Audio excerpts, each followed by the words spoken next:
Okay, सो ये हमारा second video है लिटरेरी टर्म्स के ऊपर और आज हम बी से वर्ड्स करने वाले हैं। बी और सी आई थिंक आज खत्म हो जाएगा हमारा। Let's start. हमारे पास पहला जो टर्म है वो है बैलेड, BALLAD। नीचे एक और बैलेड है जिसमें एक एक्स्ट्रा ई आता है।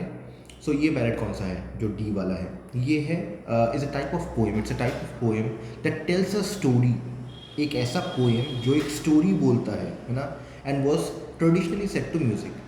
English language ballads are typically composed of 4-line stanzas that follow A, B, C, B rhyme scheme. Usually आपको ये rhyme scheme देखने को मिल जाएगा बैलेड में।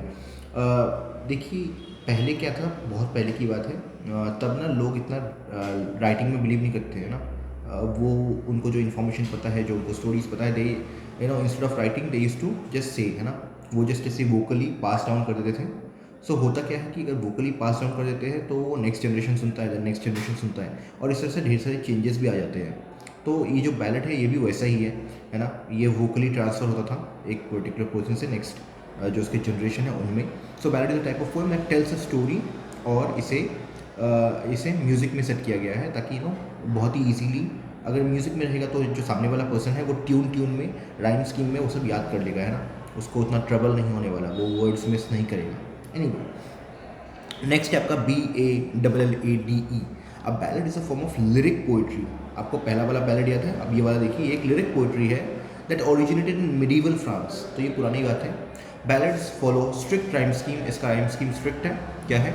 AB, ABB, CBC, and typically have 3 8-line stanzas. Typically इसमें 3 8 line के stanza होते हैं by a shorter 4-line stanza called an envoi. तो एक छोटा सा 4 लाइन का स्टैंजा होता है जिसको हम कहते हैं एनवोई। हम आगे पढ़ेंगे एनवोई क्या होता है। The last line of each stanza, the refrain is always the same. ठीक है, जो लास्ट लाइन है हर स्टैंजा का वो सेम होगा। So for example last line है कि they went up to the hill, तो फिर नेक्स्ट स्टैंजा के अंदर भी यही होगा, लास्ट लाइन यही होगा, they went up to the hill, है ना।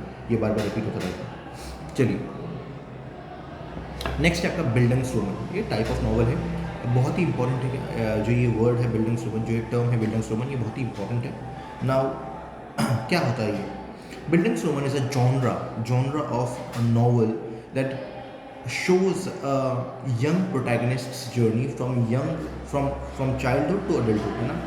चाइल्डहुड को बोला जाता है इमेच्योरिटी, जब वो इमेच्योर है, और वही अडल्टहुड को बोला जाता है कि वो जब मेच्योर हो गया। So immaturity to maturity with a focus on the trials and misfortunes that affect the character's growth. देखिए बिल्डिंग्स बहुत वेज में जो है इसका मीनिंग होता है ग्रोथ, है ना। रोमन होता है novel, so growth based novel, है ना। एक प्रोटैगनिस्ट, एक पर्टिकुलर पर्सन का journey from maturity to immaturity to maturity, from childhood to adulthood, ये है बिल्डिंग्सटोमन। चलिए नेक्स्ट देखते हैं। नेक्स्ट है आपका ब्लैंक वर्स। किसे कहते हैं ब्लैंक वर्स? बहुत ही इंपॉर्टेंट है ये। देयर इज ब्लैंक वर्स जो है, बहुत लोग कन्फ्यूज होते हैं, फ्री वर्स, ब्लैंक वर्स इनमें है। सो ये है ब्लैंक वर्स, ट्राई करते हैं। Blank verse is a name given to poetry that lacks rhyme. इसमें राइम स्कीम नहीं होता है, it lacks rhymes but does follow a specific meter. मतलब इसमें मीटर होता है, जैसे आयम्बिक, पेंटामीटर, आयम्बिक, हेक्सामीटर ना, या फिर डैक्टिलिन, जो भी इसमें मीटर होता है, लेकिन इसमें क्या नहीं होता, इसमें राइम स्कीम नहीं होता। ऐसे को हम बोलेंगे ब्लैंक वर्स ना। तो मीटर हम आगे बढ़ने वाले, फिर भी यहाँ पे थोड़ा दे रखा है। Meter that is almost always iambic pentameter. Blank verse was particularly popular in English poetry written between 16th and 20th century, ठीक है ना। 16 से लेकर 20 सेंचुरी के बीच में से लिखा गया, including the place of Shakespeare की जो प्लेस है, शेक्सपियर की जो इवन पोएम्स है, उसके अंदर we see a lot of iambic pentameter, है ना। सो लेकिन ब्लैंक वर्ड्स हमें इनके प्लेस में देखने को मिला। These lines from Hamlet's are written in blank words. क्या क्या है? Note the lack of rhyme and the consistent meter of unstressed syllable. देखिए आपको अगर पता नहीं है, आयम्बिक जो होता है, EM जैसे हम कहते हैं, EM का मतलब है अनस्ट्रेस्ड पहले आएगा, फिर स्ट्रेस्ड आएगा, और पेंटामीटर का मतलब है ऐसे 5 मीटर होंगे। सो 1 EM, 2 EM, 3 EM, 4 EM, 5 EM, ठीक है ना। ये है आपका इयाम्बिक पेंटामीटर। सो पढ़ते हैं। तो it is not nor it can not come to good but break my heart for I must hold my tongue. Notice कीजिए, गुड और टंग राइम स्कीम नहीं बनाते हैं। गुड वुड के साथ बनाएगा, टंग लंग के साथ बनाएगा, है ना। लेकिन दोनों ही, ये दोनों जो है ये नहीं बना रहे हैं ना, गुड और टंग कोई राइम स्कीम नहीं बनाते, सो राइम स्कीम नहीं है। बट क्या है, आयम्बिक पेंटामीटर है ना। It is not good. देखिए 1 2 3 4 5 6 7 8 9 10 पूरे 10 सिलेबल्स हैं हमारे पास, और अनस्ट्रेस्ड और स्ट्रेस्ड का पूरा बना रहे हैं ना। इट जो है ये अनस्ट्रेस्ड है, then is more of a stressed है ना। Similarly not, nor, it, can, not, come, to, good, तो ये आयम्बिक पेंटामीटर होल्ड कर रहा है। नेक्स्ट वाला भी, but break my heart for I must hold my tongue. So हमारे 10 सिलेबल्स हैं और आयम्बिक पेंटामीटर फॉलो हो रहा है, ठीक है ना। तो मीटर है लेकिन क्या नहीं है, राइम स्कीम नहीं है। इसे हम क्या कहते हैं, इसे हम कहेंगे ब्लैंक वर्स। फ्री वर्स आगे आएगा, डोंट वरी। अब आते हैं सी वाले वर्ड्स पे। आज हम ट्राई करते हैं कि सी भी कंप्लीट हो जाए ना। पहला है आपका कैकोफोनी। कैकोफोनी को हम कहते हैं हार्श साउंड, है ना, harsh sounds.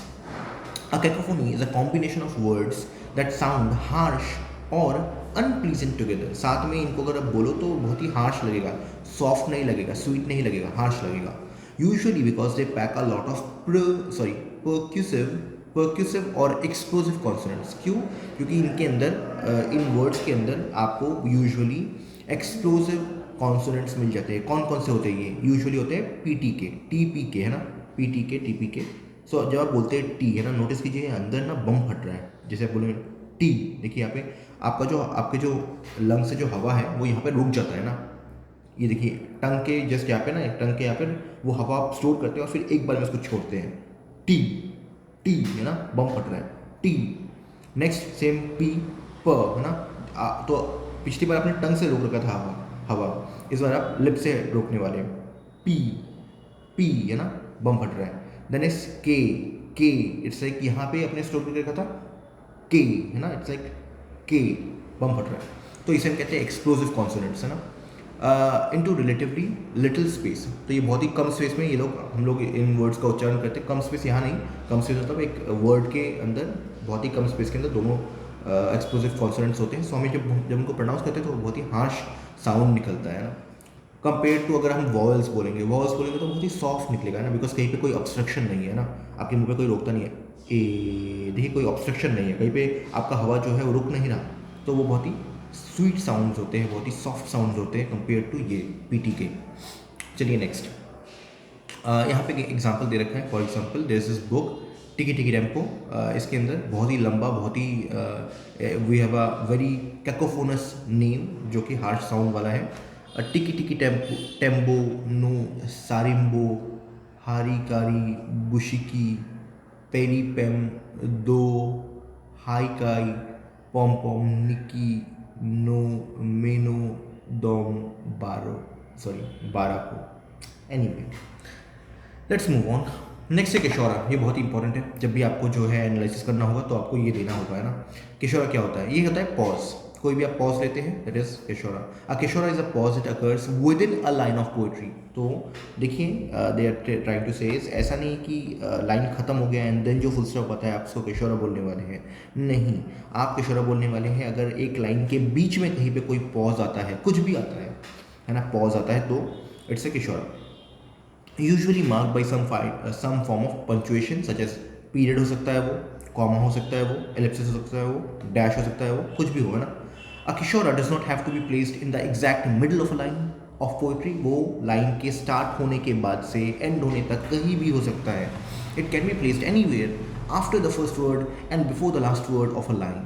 In the following line of, और तो एग्जाम्पल है, we have a prologue of Romeo and Juliet by William Shakespeare। The comma after Verona marks the kishora। So in fair Verona, comma, ये comma kishora है, where we lay our scene, है ना। चलिए next, Aristotle का term है, इसे हम कहते हैं कैथारसिस। बहुत ही अच्छा टर्म है। कैथारसिस क्या होता है? प्योरिफिकेशन का एक प्रोसेस है ना। Catharsis is the process of releasing strong और pent up emotions through art. जब आप आर्ट के द्वारा अपने मन के अंदर के बहुत ही दबाए हुए फीलिंग्स को बाहर निकाले, दैट इज कैथारसिस। प्योरिफिकेशन एक तरह से ना, अंदर आप बंधे हुए थे, that purification after telling that particular thing, in form of art, is known as catharsis। Aristotle coined the term catharsis, which comes from the Greek kathorein, meaning to cleanse or to purge, है ना। Clean कर देना अपने आप को, to describe the release of emotional tension जो आपने अब तक अपने अंदर बिल्ड करके रखा हुआ था ना, to describe the release of emotional tension that he believed spectators experienced while watching dramatic tragedy. तो होता क्या है, देखिए जब आप ड्रामेटिक ट्रेजेडी देख रहे होते हैं, ये when you are seeing say for example when you are seeing Amresh Puri do certain something है ना, you also feel the need to perform the action है ना, आपको भी injustice सामने दिखाई दे रहा है, आपको भी बुरा लग रहा है ना, there is this need कि मुझे कुछ करना चाहिए, but you are a spectator, you cannot really do anything. So that is what Aristotle is saying about, ना, speaking about the emotional tension that he believed spectators experienced while watching the dramatic tragedy. Today, the word catharsis can be used in reference to any experience of emotional release or cleansing brought about by a work of art. Suppose you are just watching a beautiful painting, beautiful scenery, and you are like, and you're very into it. You have like melted into that particular view, and you're like, oh my god, it takes your tension away. It takes every single pent up emotion inside you away, then that is what we will say is catharsis, चलिए next है characterization. Very easy. Characterization is a representation of traits,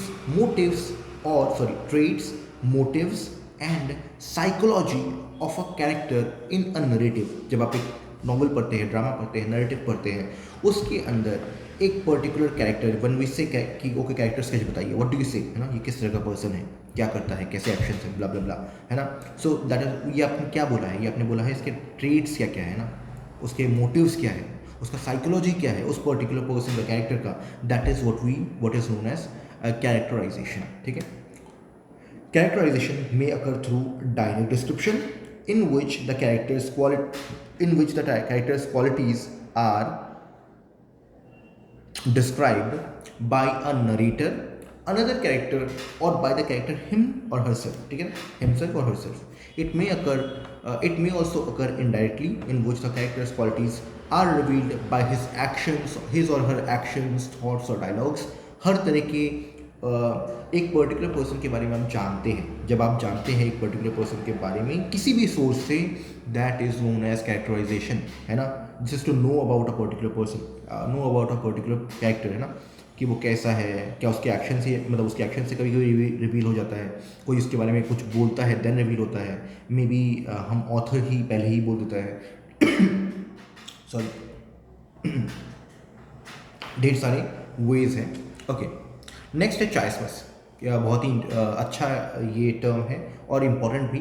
चाइसमस is a figure of speech in which the grammar है ना, grammar of one phrase is inverted, उल्टा कर दिया जाता है, in the following phrase, उसके बाद वाले फ्रेज में उसका जो ग्रामर है वो उल्टा हो जाता है, सच दैट टू की concepts from the original phrase reappear in the second phrase in inverted order. क्या होता है, ये हमारा पहला सेंटेंस है, ये हमारा दूसरा सेंटेंस है, इसका ग्रामर उल्टा है ना, तो इसके ग्रामर को उल्टा कर दिया, अब ये रहा, है ना.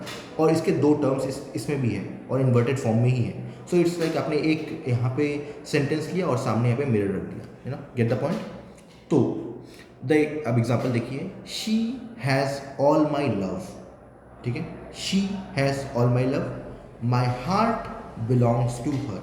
अंडरस्टैंड कीजिए इसको, शी, हर, शी यहाँ पे, शी इस जगह पे है और हर इस जगह पे है ना. She, her, my love, my heart. ठीक है, तो उल्टा कर दिया है. So she has all my love, यहाँ पे लव और शी दोबारा रिपीट होने वाले हैं. लव का फॉर्म चेंज हो जाएगा और ये होगा माई हार्ट. सिंबल एक ही चीज़ करता है. So she has all my love, my heart belongs to her. ठीक है, इन्वर्टेड. तो ये है चाइसमस. जब आप ग्रामेटिकल जो दोनों एक फ्रेज का ग्रामेटिकल ऑर्डर जो है वो चेंज कर देते हैं, जैसे इन्वर्ट कर देते हैं, और दो आइडियाज़ जो है रीअपियर होते हैं. चलिए आगे चलते हैं. नेक्स्ट है सिनेक्विन. बहुत ही अच्छा है. क्या होता है cinquain? The word cinquain can refer to two different things. Historically it refer to any, historically तो ये पुरानी बात है, अब नहीं पुरानी बात है, but still we can say कि सिनेक्विन का मतलब यही है. It referred to any stanza of 5 lines written in any type of verse. So no matter कैसा वो पोएम है, कैसा वो वर्स है, अगर उसमें 5 लाइन्स हैं then it is a सिनेक्विन, है ना. refer to any stanza of 5 lines written in any type of verse. लेकिन more recently सिनेक्विन has come to refer to particular types of 5-line poems that have precisely defined features. तो पहले कोई definition नहीं था, पहले अगर 5 लाइन का कोई होता था तो वो यूज से ये सेनेक्विन है, लेकिन अब नहीं है ना. Such that their meter or the number of syllables they contain in each line, है ना. तो अब more of a specification है. The most common of these specific types of senequins is the American senequin. आगे हम पढ़ लेंगे. Next word, next is cliché. ये आपको पहले से ही पता होगा. स्टिल डल हो जाना, किसी पर्टिकुलर वर्ड का अपना मीनिंग खो देना क्योंकि उसको बहुत ओवर यूज कर दिया गया है, उसे हम कहते हैं क्लीशे. दोबारा पढ़ते हैं. A cliché is a phrase that due to over use, बार बार उसको यूज करने के चक्कर में, is seen as lacking in substance और ओरिजिनलिटी. अब उसमें से उसने अपना इनिशियल जो मीनिंग है वो खो दिया है ना. For example, telling a heartbroken person that there are plenty of fish in the sea is such a cliche that it would probably not be all that comforting for them to hear. Even though the saying is meant to be reassurance, लेकिन वो reassurance का काम करेगा नहीं. क्यों? क्योंकि इसने बहुत बार सुन रखा है plenty of fish in the sea, plenty of fish in the sea, है ना. ये उसने ऑलरेडी सुन रखा है. सो मतलब इतना सुन रखा है कि उसके लिए ये वो इफेक्ट प्रोड्यूस नहीं करता है ना. आप like for example even this word ना, कि common words like I love you ना, ये अपने मीनिंग खो चुके हैं इस पर्टिकुलर टाइम पे. नो, अर्लियर से 20 years back saying the particular statement, saying the particular phrase that I love you meant something, है ना. Brought lot of feelings inside you, brought a lot of emotions inside you. But आजकल तो कोई भी किसी को भी कैसे भी बोल देते हैं ना. So it is lost its meaning. It doesn't really mean that much when now a particular person says that to a particular person, है ना. Why cliche is most often used to describe expressions or phrases. It can be used to label nearly anything related to literature as being boring, tired or uncreative, including settings, character traits, actions, ideas, images and plot events and even entire storylines. Whatever, कोई भी चीज़ जो overuse हो चुकी है उसको एक और बार use करना is a cliche, है ना. सो for example when you are for example the plot line of Hamlet, है ना, it has been used so many times, है ना. इवन उसके एनिमेशन स्टूडियोज है ना, एनिमेशन मूवीज है, for example Lion King, and then उसका रिपीट है. So it's become more of a cliche. It doesn't really produce effect जो इसने पहली बार रियली प्रोड्यूस किया था. ठीक है. नेक्स्ट है हमारा क्लाइमैक्स. Okay, very important. दो तरह के क्लाइमैक्स होते हैं. एक प्लॉट वाला है, दूसरा फिगर ऑफ स्पीच वाला है. फिगर ऑफ स्पीच वाला सुन लीजिए. Climax is a figure of speech in which successive words, मतलब एक वर्ड के बाद वाला वर्ड, एक वर्ड के बाद वाला phrase, successive word, successive phrase, successive clauses और successive sentences are arranged in ascending order of importance. आपको पता ही है प्लॉट में क्या होता है. एक राइजिंग एक्शन होता है और वो क्लाइमैक्स तक जाता है, और फिर राइजिंग एक्शन होता है और फिर वो क्लाइमैक्स पे जाता है, और फिर वहाँ से फॉलिंग एक्शन शुरू होता है ना, जो थोड़ा बहुत फॉल करता है. हाईएस्ट टेंशन के पॉइंट को हम कहते हैं क्लाइमैक्स. सो ऑब्वियसली बात है, क्लाइमैक्स जो फिगर ऑफ स्पीच है इसके अंदर भी वो जो है ऊपर ही जाएगा, असेंडिंग ऑर्डर में जाएगा ना, छोटे से बड़ा देन बड़ा देन बड़ा देन बड़ा, है ना ये. So in successive words, phrases, clauses और sentences are arranged in ascending order of importance. For example, अगर हम किसी को बोले look up in the sky, तो वो ऊपर देखेगा. इट्स अ बर्ड, वो और अटेंशन देगा. इट्स अ प्लेन, वो और अटेंशन देगा, है ना. It's something big. पहले सिर्फ बर्ड था, अब प्लेन है. इट्स सुपरमैन, सो अब और भी बहुत बड़ा है ना. लाइक ऑब्वियसली सुपरमैन अपने स्टैचर में बहुत बड़ा नहीं है, but you get the point कि be that person like flying, being so strong, है ना, वो तो ऑब्वियसली प्लेन से ज़्यादा इंपॉर्टेंट है. So you get the point, है ना. असेंडिंग ऑर्डर ऑफ इंपॉर्टेंस कि लोग को आंखें फट जाए बेसिकली, ना. पहली बार जिस उन्होंने देखा, फिर और इंपॉर्टेंस दिया, फिर और इंपॉर्टेंस दिया, फिर और इंपॉर्टेंस दिया. This is what we call as climax, figure of speech. Next is plot. Plot वाला तो बहुत सिंपल है. Climax of the plot is the story's central turning point, the moment of peak tension of conflict, जहाँ से वापस आना possible नहीं है. इतना टेंशन क्रिएट कर देना कि यहाँ से इस तरफ तो वापस नहीं आ सकते. There is no going back. You only decisions are to be made, like villains are to be killed, ताकि आप फॉलोइंग एक्शन की तरफ जा पाए. ठीक है. So climax of a plot is the story's central turning point, the moment of peak tension or conflict, with all the preceding plot developments have been leading up to. In a traditional good versus evil story, like many superhero movies, the climax is typically the moment when the hero finally confronts and or does battle with the villain, क्योंकि यहाँ से वापस जाना possible नहीं है. However, climax are not always so easy to spot. For example जिनमें ये super hero movies में तो बहुत ईजी है ना, because you know the peak tension is will be where this particular person battles और कन्फ्रंट्स अदर पर्सन, है ना. लेकिन सारे मूवीज़ ऐसे नहीं होते, सारी मूवीज़ ऐसे नहीं होते. For instance that there is widespread disagreement as to whether the climax of Romeo and Juliet occurs in the middle of the play when Romeo kills his rival Tybalt in the big showdown, because उस point से चीज़ें और वापस नहीं हो सकती है ना. But some people can argue कि उसके बाद भी एक हैप्पी एंडिंग पॉसिबल है अगर जूलियट वो भाग लेती है ना, वो है ना मतलब नहीं मरती in the process. And then must flee Verona.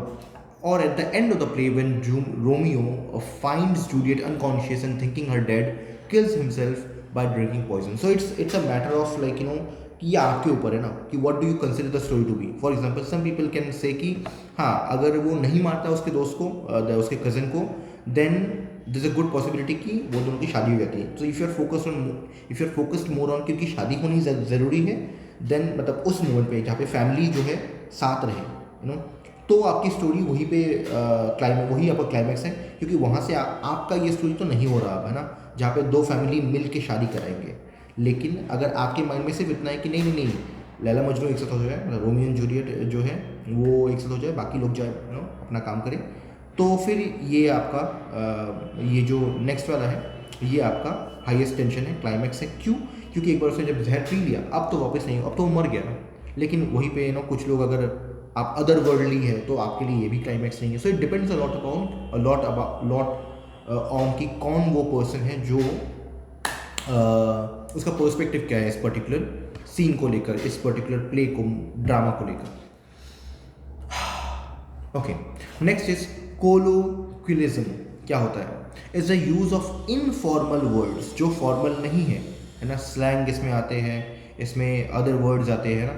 Colloquialism is a use of informal words or phrases in written writing or speech. ना obviously बात है, you cannot word a certain words when you're writing say a formal letter, है ना, or something like that. Colloquialisms are usually defined in geographical terms, meaning that they are often defined by their use within a dialect, regionally defined variant of a larger language. For example, English language बहुत बड़ा है, but there are certain words that we use in a very local setting, है ना, जो कि हम हर जगह बहुत ही फॉर्मल लैंग्वेज में नहीं लिख पाएंगे ना. We should not write them, है ना, but still we use vocally we use, है ना, but we should not write them in a formal setting.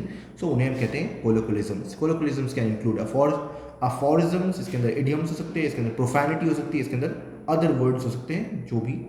So you get the point, है ना. इनफॉर्मल लैंग्वेज इनफॉर्मल लैंग्वेज जो आप formally use नहीं कर सकते हैं, यू शुड नॉट यूज़, है ना. नेक्स्ट है आपका कॉमन मीटर. देखिए एक मीटर आप ऑलरेडी पढ़ चुके हैं, विच इज़ ब्लैक, नहीं वो मीटर नहीं था, छोटी कॉमन मीटर है ना. सो मीटर में हम लोगों ने आयम्बिक मीटर थोड़ा सा एक्सप्लेन किया है, बट ये है कॉमन मीटर. क्या होता है common meter? Common meter is specific type of meter that is often used in lyric poetry में हमें ये देखने को मिलता है. Common meter has two key traits. It alternates between lines of 8 syllables. तो इसके अंदर क्या होता है कि कभी कभी इसके अंदर 8 सिलेबल होते हैं, मतलब 8 सिलेबल मतलब 8 टोटल, जैसे हम लोग बोलते हैं पेंटामीटर, लेकिन उससे पहले भी होता है ना. पेंटा के बाद होता है हेक्सा, पेंटा से पहले होता है ऑक्टामीटर. देखते हैं ना, कहीं पे लिखा होगा, मुझे नाम याद नहीं आ रहा. एनीवे, लाइन्स ऑफ 8 सिलेबल्स या फिर 6 सिलेबल्स, है ना. It always follows an iambic stress pattern. तो आयम्बिक ही रहेगा, मतलब अनस्ट्रेस्ड और स्ट्रेस्ड ही रहेगा, लेकिन 8 सिलेबल होंगे, तो तुमने 4 आयम बनेंगे या फिर 3 आयम बनेंगे, है ना. In which each unstressed syllable is followed by one stressed syllable. इसी को हम आयम कहते हैं. For example the hymn amazing grace is an example of common meter. For example, amazing grace, how sweet the sound that saved a wretch like me. Okay, next है हमारा conceit. और हो गया मोनोमीटर, डायमीटर, ट्राईमीटर. ओके हाँ, सो ट्राईमीटर and tetrameter, है ना. Pentameter से पहले जो है, पहला अगर आपके पास 2 ही सिलेबल है तो will say manometer because 1 metre है। अगर आपके पास 2 है तो डायमीटर, सॉरी 4 सिलेबल है तो डायमीटर, 6 सिलेबल है तो ट्राईमीटर, 8 सिलेबल है तो टेट्रामीटर, एंड देन पेंटामीटर है ना, hexameter, heptameter, blah blah blah, go on. चलिए नेक्स्ट है conceit. Conceit is extended metaphor, ठीक है ना, फैंसीफुल मेटाफर कह सकते हैं आप इसको, एक्सटेंडेड मेटाफर कह सकते हैं आप इसको। कंसीट क्या होता है? Conceit is a fanciful metaphor, specially a highly elaborate or extended metaphor in which an unlikely, notice कीजिए मेटाफर यूजुअली कब होता है? जब दो चीज़ों को हम कंपेयर करते हैं लेकिन दोनों के बीच में सिमिलैरिटीज होती है, लेकिन when we are talking about conceit, then it's a very आपको माइंड लगाना पड़ेगा, आपको है ना सोचना पड़ेगा थोड़ा, है ना, आपको अपना लॉजिकल माइंड यूज करना पड़ेगा टू मेक अ कनेक्शन, है ना, इन विच एन अनलाइकली फार-फेच्ड और strain comparison is made between two things. Famous example है जॉन डन का, हमारे एक पोएम है जिसका नाम है अ वैलेडिक्शन फॉरबिडिंग मॉर्निंग। इसके अंदर 2 लवर्स होते हैं जिनको कंपेयर किया जाता है कंपास के 2 साइड से। सो ये एक कंपास है, ये एक लवर है, दूसरा ये लवर है ना। आपको पता है ये कंपास में हम एक को ना ऐसे ही, कंपास में एक जो पहिया होता है उसको तो हम ऐसे ही रखते हैं ना, उसको हम मूव नहीं करते, और दूसरे वाले से हम सर्कल बनाते हैं ना, इससे हम लोग इससे हम लोग सर्कल बनाते हैं, ठीक है। तो ये मूव कर रहा है लेकिन ये बिल्कुल गड़ा हुआ है ना, वो नहीं हिल रहा। सो पोएट यही बोल रहा था कि जो इसमें एक लेवर है दूसरे लेवर को यही बोल रहा था कि मैं घूमने जा रहा हूँ, मैं बाहर जा रहा हूँ, बट तुम रोना मत, बिकॉज अगर तुम मूव की जैसे कि तो हमारा सर्कल अच्छा नहीं बनेगा। तुम हमारी ग्राउंडेड वाला, यू नो, जो लाइक जो गड़ा हुआ पहिया होता है तुम वो पहिया हो। अगर तुम रोई तो मैं ये जर्नी अच्छे से नहीं कर पाऊंगा, है ना, मेरा सर्कल अच्छा नहीं बनने वाला, हमारा सर्कल अच्छा नहीं बनने वाला। तो तुम्हें गड़े रहना होगा, तुम्हें शांत रहना होगा, तुम्हें नहीं रोना है, तुम्हें दुख फील नहीं करना है। नेक्स्ट चलते हैं। Next is connotation. कोनोटेशन क्या होता है? बहुत ही अच्छा वर्ड है ये। Connotation is a array of emotions. दोबारा, एरे ऑफ इमोशंस मतलब ढेर सारे इमोशंस, है ना, and ideas suggested by a word. जब आप एक वर्ड सुनते हैं तो आपके मन के अंदर जो ढेर सारे इमोशंस आते हैं, in addition to its dictionary meaning definition. तो डिक्शनरी में जो डेफिनेशन लिखा हुआ है उसको छोड़िए, उसके अलावा जब आप कोई वर्ड सुनते हैं तो आपके माइंड में जो इफेक्ट प्रोड्यूस होता है, जितने सारे आइडियाज आते हैं, वो सब इसके कोनोटेशंस में काउंट होते हैं। Most words carry meanings, impressions, associations apart from और beyond their literal meaning. For example the words child और एंड किड, है ना, मीन द सेम थिंग। जब हम बोलते हैं चाइल्ड मतलब बच्चा, किड मतलब बच्चा, लेकिन but to call someone a kid is slightly informal. लेकिन जब आप किसी को बोलेंगे किड तो उसको थोड़ा बहुत इनफॉर्मल लगेगा, उसको थोड़ा बुरा लगेगा ना।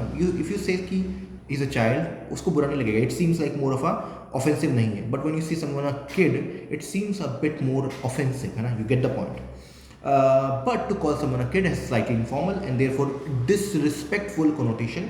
The nature of connotations is that they are not explicitly defined, क्योंकि define कैसे होगा, हर एक person के लिए different होने वाला है।